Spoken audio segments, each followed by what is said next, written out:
Hi friends, welcome back to my channel. నేను మీ కుమారిని. ఈరోజు వంకాయ టమాటా కర్రీ రెడీ అయిపోయింది. ఎంతో టేస్టీగా ఇది పలావ్లోకి, రోటీ, చపాతీ, పుల్కాలోకి చాలా బాగుంటుంది. చూడండి, చాలా చిక్కగా ఉంది. ఎలాంటి మసాలాలు లేకుండా చేశాను వంకాయ టమాటో కర్రీ. ఇప్పుడు దీని తయారీ విధానం చూసేద్దామా? హాయ్ ఫ్రెండ్స్, ఈరోజు నేను వంకాయ టమాటా కర్రీ చేసి చూపిస్తాను. నేను ఒక పావు కిలో వంకాయలు తీసుకున్నాను, 250 గ్రామ్స్. ఇది శుభ్రంగా కట్ చేసుకొని పసుపు వాటర్లో వేసుకున్నాను.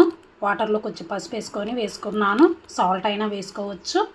ఇందులో కట్ చేసేటప్పుడు పురుగులు ఉంటాయి, పురుగులు అవన్నీ తీసేసి ఇలా శుభ్రంగా కట్ చేసుకున్నాను. ఇప్పుడు మనం స్టవ్ ఆన్ చేసి దానిపైన బాండీ పెట్టుకున్నాను.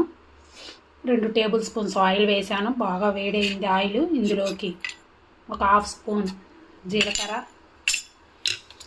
ఒక హాఫ్ స్పూన్ ఆవాలు వేసుకుందాము. బాగా చిటపటమనాలి.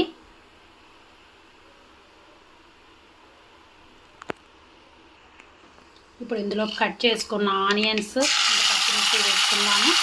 నేను ఒక పెద్ద ఆనియన్ తీసుకున్నాను. ఒక 2 పచ్చిమిర్చి సన్నగా పొడుగ్గా కట్ చేసుకున్నాను. బాగా బ్రౌన్ కలర్లోకి రావాలి ఆనియన్స్.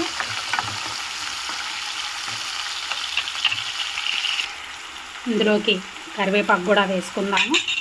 మొత్తం కలుపుకుందాం ఒకసారి.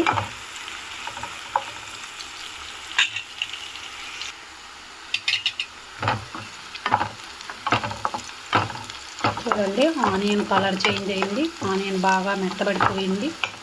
ఇప్పుడు ఇందులోకి కట్ చేసి పెట్టుకున్న టమాటా వేసుకుందాము. పావు కిలో వంకాయలకి నేను ఒక పెద్ద ఆనియన్ కట్ చేశాను. ఒక 4 టమాటాలు కూడా కట్ చేసి వేసుకున్నాను. ఇందులోకి అసలు ఎలాంటి మసాలాలు అవసరం లేదు.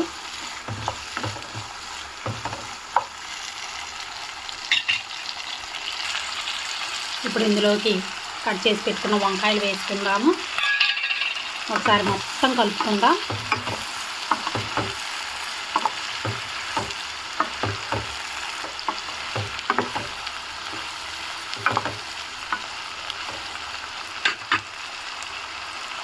ఒక పావు స్పూన్ పసుపు, 1 స్పూన్ కారం,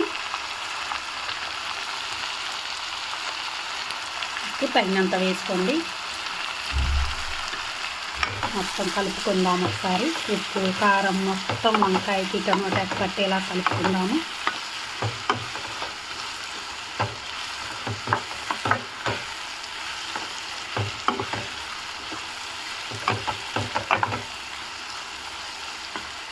వంకాయ టమాటా మెత్తగా ఉడికేంత వరకు సిమ్ములో పెట్టుకొని మగ్గనిద్దాం మనము.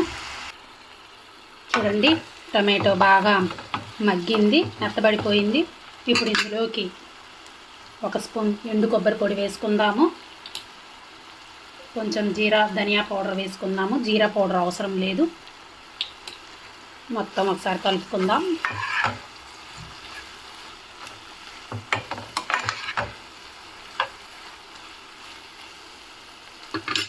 ఇప్పుడు ఇందులోకి 1 గ్లాసు వాటర్ వేస్తున్నాను. చూడండి, మొత్తం ఒకసారి మిక్స్ చేద్దాము.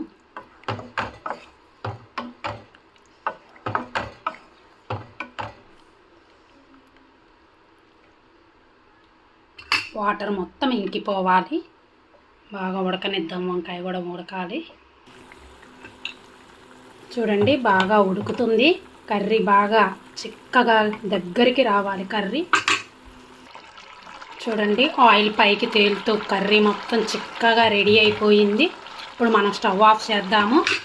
కొంచెం కొత్తిమీర సర్వ్ చేసుకుందాము. అంతే, ఎలాంటి మసాలాలు లేకుండా వంకాయ టమాటా కర్రీ రెడీ అయిపోయింది. నా వీడియో కానీ మీకు నచ్చినట్లయితే లైక్ చేయండి, షేర్ చేయండి, కామెంట్ సెక్షన్లో కామెంట్ చేయండి. మరిన్ని వీడియోల కోసం నా ఛానల్ని సబ్స్క్రైబ్ చేయండి. Thanks for watching. Thank you.